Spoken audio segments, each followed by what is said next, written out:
My friends, have you ever heard of the age-old riddle? There's 104 days of summer vacation and school comes along just to end it. So the annual problem for our generation is finding a good way to spend it. Beautifully put, if I may say so myself. And the moral of the story is, we all love summer. The weather, the events, etc. But eventually, like everything, it comes to an end. But what if it didn't? What if summer started one day and then just continued on forever? Well, turns out we don't have to imagine, because this actually occurred. Kind of. As instead of forever, it was more like 10 million years of summer, but really at that point, who's counting?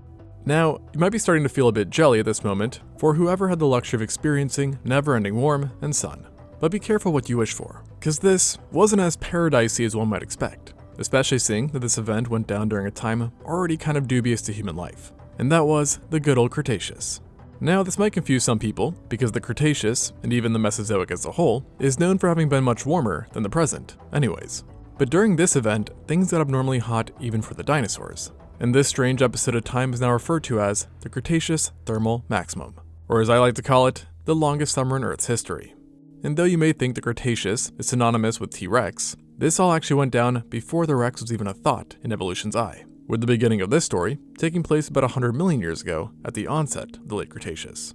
And things were already quite unhinged on the planet. I mean, you had giant theropods like the Spinosaurus and Carcharodontosaurus literally living in the exact same environment, while just across the pond, the flipping Giganotosaurus was stomping around in Argentina at the same time. And that's enough teeth for everyone, no doubt. But don't forget that during these times, depending on where you were dropped in, you would have also needed to worry about supercrocs, megasauropods, giant ornithischians, and then of course, the heat, which to us would have felt nigh unbearable. As 100 million years ago, the Earth was specifically in the Cenomanian stage, and temperatures were already quite high, with mid-latitude seas cracking 31 degrees Celsius in mean temperature, or about 88 degrees Fahrenheit. So swimming in the sea would have felt like a nice indoor, slightly heated swimming pool. And in general, global temperatures are about 10 degrees Celsius, or 18 degrees Fahrenheit warmer than current temperatures, leading to widespread tropical conditions, sprawling forests, and presumably, a lot of bugs. And in the polar region, things were even warmer, in a sense, as it was about 17 degrees Celsius, or 30 degrees Fahrenheit hotter than current polar conditions. Meaning that, in other words, walking along the beaches of Antarctica would really have just felt like taking a stroll in Switzerland. Might sound pretty picturesque, but with this heat also came much more life to Antarctica and the North Pole, meaning your walk could have been interrupted by a few rather unwelcomed faces. Here's the crazy thing though, while unarguably warm, 100 million years ago was just the start. Basically, it was the first day before summer officially began, as something was going on, something big. Yet, you could have only felt it, not seen it, or touched it, because it was happening in the air, and it had to do with a familiar face, CO2. I know, carbon dioxide seems to pop up everywhere and in every event, but this time things were very different, as the atmosphere is basically becoming a soup of this stuff, and the reason for this might have been quite strange. Now, normally you wouldn't expect water to ever be the culprit for a rise in carbon dioxide, but it was in the late Cretaceous. Kind of. And there was specifically one body of water to blame, the Atlantic. The Atlantic today is Earth's second largest ocean, stretching 4,830 kilometers, or 3,000 miles at its widest point, and being large enough to cover literally 17% of all of Earth's surface. So it's hard to imagine that at one point it was smaller, much smaller. And in fact, 180 million years ago, it didn't even exist. But this all started to change when the supercontinent of Pangaea started to break apart, and the space in between Europe, North America, Africa, and South America rifted.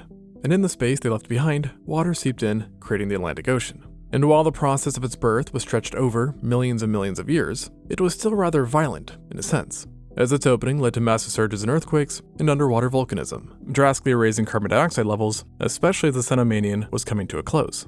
On top of this, the formation of the Atlantic led to an increase in worldwide sea levels. And when sea levels rise, the amount of land decreases, thus lowering the amount of forests and trees the planet could produce, and therefore causing even higher levels of carbon dioxide. And then on top of all of this, the birth of the ocean also formed a brand new gateway that fundamentally changed the way heat was transported throughout the world, and made the oceans more sluggish, if you will, allowing for greater amounts of heat and carbon dioxide to become trapped, which all eventually had the effect of causing the atmosphere to become a thick soup of this stuff that reached its peak during the Turonian stage, which began roughly 94 million years ago. And so now, at this point, you could say that we had officially entered the most brutal months of summer. Just in this case, the timescale is in weeks, but rather millions of years. and it's estimated that carbon dioxide could have cracked 2,000 parts per million during this time, which, sure, is just a random number to you, but for context, that is 7 times greater than the levels of pre-industrial carbon dioxide, and really is one of the highest concentrations in Earth's history, leading to the days getting longer, or at least it would have felt like that, because it just got cruelly hot. So I'm sure every day felt incredibly drawn out. I mean, we're looking at days where the average temperature seen in mid-latitude seas was about 38 degrees Celsius, or 100 degrees Fahrenheit, and that's just the average. And this is 14 degrees Celsius higher than current high averages, making this Earth's hottest known point in the last 200 million years.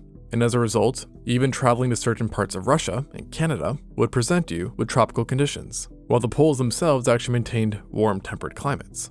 But if you did insist on time traveling back here, I'd recommend that on top of packing a fan to visit most places, I'd also say you should watch another one of my videos as a bit of a guide. As similar to the Carnian pluvial event, it appears that the Cretaceous thermal maximum had impacts on the hydrological system, which in this case resulted in the weather basically amplifying, meaning where it was humid, things just got more wet and rainier, whereas dry areas became even more desolate than before.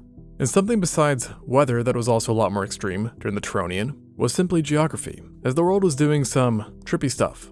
As briefly mentioned before, the sea levels had risen during this prolonged summer, but I may have been underplaying just how severe the situation really was, as it was in this stage that sea levels possibly reached the highest ever, with water being as high as 300 meters or nearly 1,000 feet more than the present.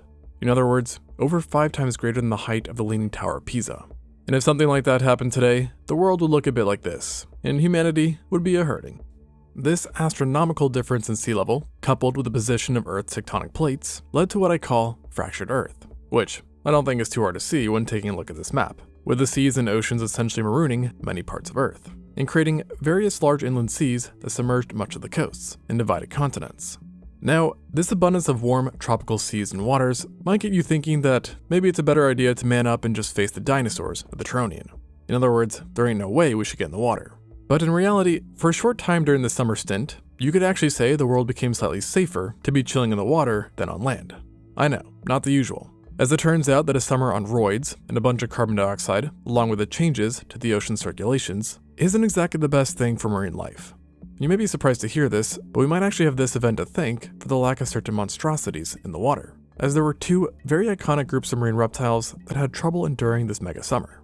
The first group being the ExtinctZoos, an order of marine reptiles who have been a staple within Mesozoic oceans for hundreds of millions of years, possibly even appearing before the Mesozoic during the Permian. And on average, these creatures were often dolphin-like in appearance, but were obviously not their ancestors, being rather very unrelated reptiles.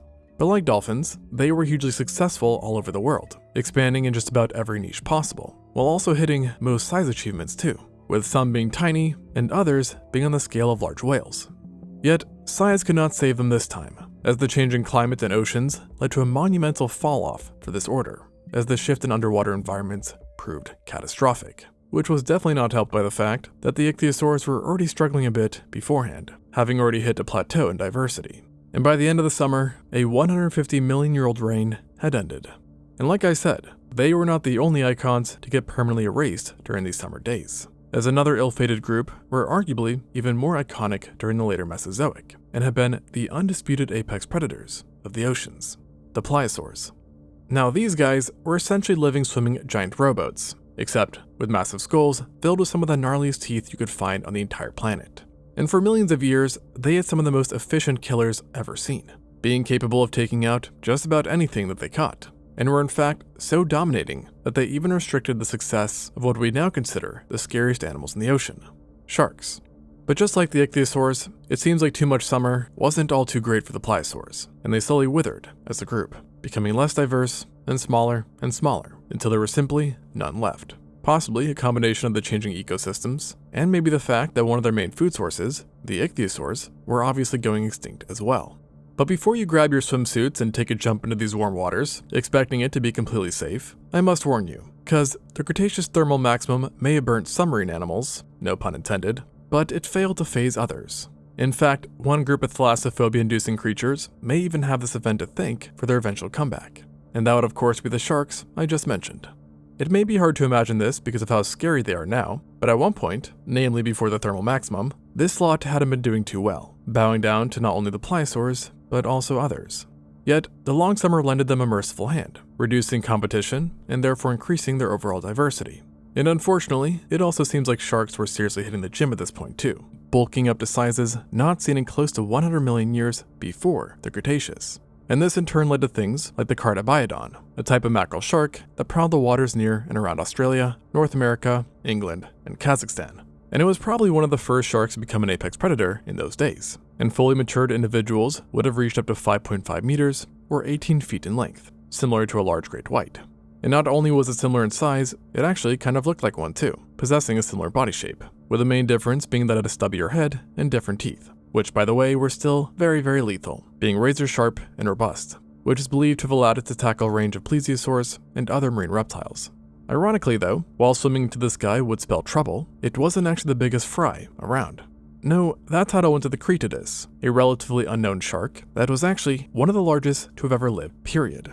Found within the western interior seaway in various parts of Africa, Europe, and Asia, this fish was also a mackerel shark, albeit one very big mackerel shark, as in some cases, it could reach up to 11.28 meters or 37 feet long, while weighing multiple tons. So, at the very least, this thing would have appeared bigger than a whale shark, and it was absolutely meaner than one too, having not only blade-like teeth, but a body plan akin to that of a tiger shark, with the sole differentiator, besides the overall size, being a much larger head, relatively speaking, as well as some absolutely ridiculous jaws, which allowed it to eat other giants, and in some cases, armored prey, such as marine turtles, that were even found in one specimen's stomach.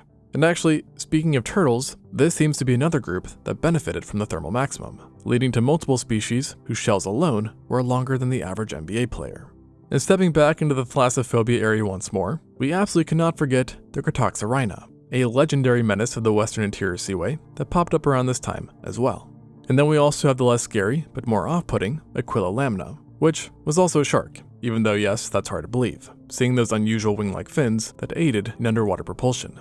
Don't worry too much though, because while coming face to face with one of these guys would surely be shocking, it would not be that interested in you, as it had quite the odd face structure, which seemed much better gulping down plankton than tearing flesh off a megafauna. Though, I do admit that seeing one of these guys would certainly be unsettling and probably bad for my heart. So yeah, overall, while this event did get rid of some thalassophobia-inducing creatures, it did add quite a few new ones, and this unfortunately for any scuba divers was not limited to sharks, as another group that seemingly got a major boost were the Mosasaurs. Now, these guys need no introduction, being just about the most iconic group of marine reptiles from the entire Cretaceous. And it's actually here that they got their start, or at least might have, as in the wake of the ichthyosaurs and pliosaurs taking a monumental beating, the Mosasaurs seem to have heavily diversified and radiated, with actually the oldest fossils, classified to this family, having come straight from the Turonian.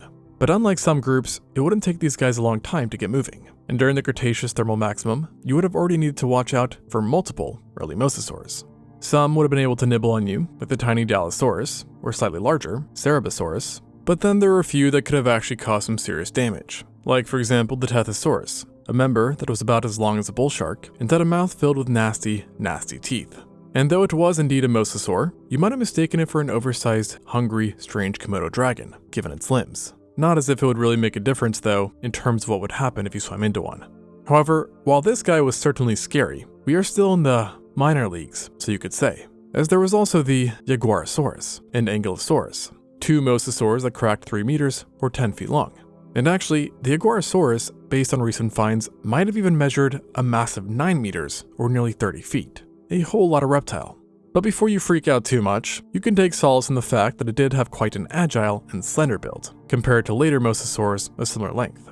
Now, that said, there was one last guy on the scene that was definitely not slender, and likely the world's earliest derived mosasaur, and that was the Tylosaurus. I know you're not expecting that guy, seeing that we usually think of this thing as living alongside the Mosasaurus much later on. But yes, in the western interior seaway, you could have seen this guy during the Turonian. Although, while Tylosaurus would one day become one of the largest marine predators of the entire Cretaceous, it did remain on the smaller size during the Turonian, as the earliest species were about 23 feet long, as opposed to later ones, which might have reached nearly double the size. However, these first Tylosaurs were still much more robust than the Jaguarosaurus, allowing them to hunt a large range of prey, including many things, by the way, which were much larger than us. So watch out. But like I said, while the waters of this time did house some questionable creatures, I'd still have picked it over the land, as green just meant many more problems than blue. For starters, on land, the oppressive heat would have felt a lot more uncomfortable. And then of course you also had the dinosaurs, lots and lots of them. And opposed to the waters, we didn't see that much extinction in dinosaurs or other terrestrial animals during the thermal maximum. Rather, the event just caused more of a shakeup that you could argue made dinosaurs even mightier than previously. To be exact, the increase in temperature and shift in climate led to an overhaul in land environments, with savannas becoming more common, while flora seemingly diversified in large parts thanks to the higher levels of CO2. And who likes bigger trees? Simple, big animals that like to munch on said trees. And what group of animals already has a lot of big plant lovers? Yep, you guessed it, the dinosaurs. And of all the groups, it was of course the sauropods who were the largest. Prior to this monumental summer, sauropods were already doing pretty well, being found across the globe and achieving massive sizes. I mean, just look at the 31 meter or 102 feet long Patagotitan that lived in South America during the Aptian stage and could have weighed up to 57 tons, meaning you could fit over 7 fully grown elephants into just one of them. However, things got even crazier after the thermal maximum hit, with sauropod diversity ballooning, especially in latitudes below the equator. And interestingly enough, their average sizes reached a breaking point, perhaps thanks to all the oversized trees, which in turn ultimately gave us what is for now considered the largest dinosaur of all time, and the biggest thing to have ever walked the planet, the Argentinosaurus. Saying this thing would have been a sight for sore eyes is putting it lightly, no pun intended. And given its name, you can tell that it would be in Argentina where you found this behemoth of an animal. For now, it's believed that the adults of this genera could have reached a whopping 80 tons and 36 meters or 118 feet long. And this, my friends, is the estimate based on uncontroversial and substantial evidence, meaning that there are actually higher estimates out there that come from more fragmentary remains. But let me tell you, even at this quote-unquote conservative size, 80 tons is still absolutely absurd. That's like 2 tanks stuffed into one living creature, a creature that has somehow maintained its ability to walk. Or another way to think about it is that the Diplodocus is one of the most famous sauropods ever, and obviously a giant, and yet was still such a small fry compared to the Argentinosaurus that you could have fit 6 of them into just one Argentinosaurus. Now, imagine a whole herd of them stomping around. Yeah, it would have been literally insane, and they absolutely had a massive role in actually shaping their ecosystem, just like elephant herds do today, except on a much, much bigger scale.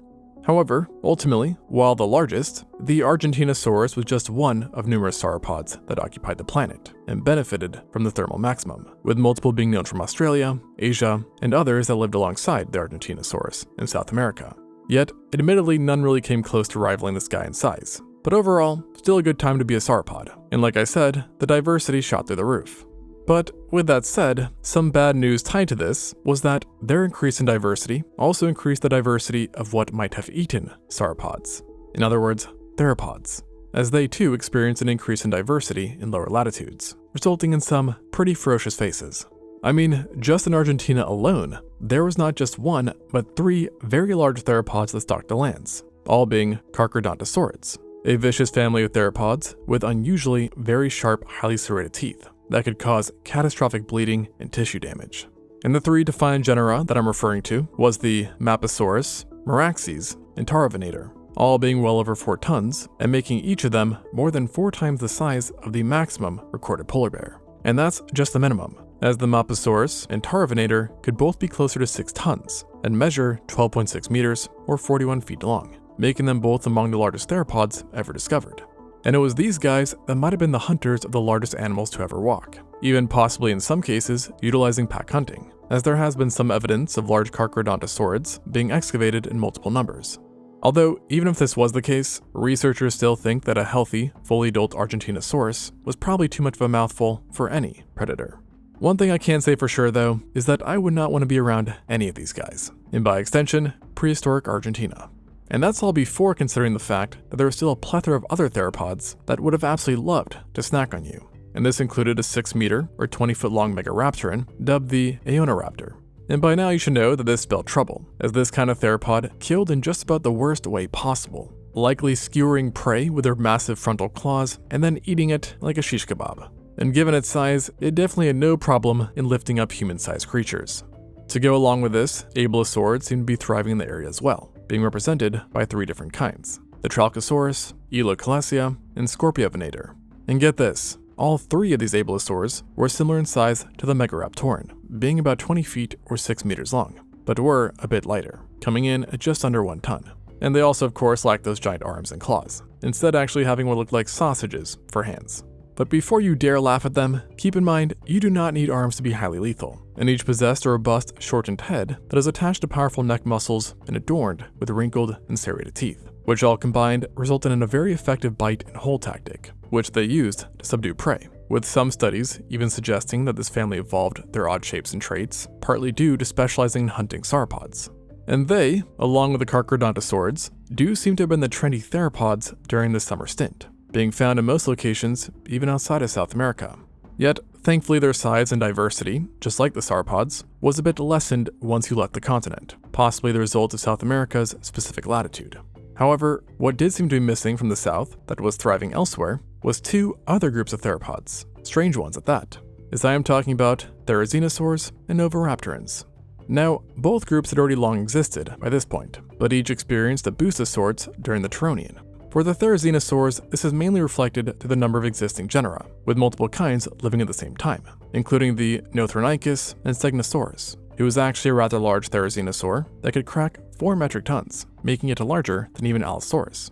But no need to worry too much, as these guys were pretty friendly. Well, at least in the sense that they were herbivores based on the shape of their teeth. They might have instead used their large claws for raking leaves, display, or perhaps defense, but definitely not for hunting. Meanwhile, the Oviraptorans got sizey too, and in a way, even more so. As opposed to the Therizinosaurs, it was during the Cretaceous thermal maximum that we actually got the largest Oviraptoran of all time, a genus who is aptly named the Gigantoraptor. Now, this theropod was essentially an oversized ostrich, which you might have run into if you traveled to Turonian Mongolia, which at the time was a mix of very humid forests and floodplains, plus some pockets of more semi-arid environments. And it was here that the Gigantoraptor resided. And what was interesting about this guy is that while it wasn't larger than, say, the Stegnosaurus, it was crazily massive for an Oviraptoran, with the largest specimens measuring 26 feet or 8 meters long, and standing 3.5 meters or 11 feet tall at the hip, making them about as tall as a giraffe, but much heftier, weighing about 8 tons, so basically the equivalent of 8 ostriches. And this is super nutty because the next largest of its kind that we know of is literally 35 times smaller. So obviously that vitamin D seemed to be doing something. But then it also leads to the more serious question of what changes when an Oviraptor blows up this much? And the answer is unsurprisingly diet and lifestyle changes. As of all the kinds of Oviraptors, the Gigantoraptor had by far the deepest beak and the sharpest shelves in terms of its dentary, meaning that it could technically have processed both plant material and meat.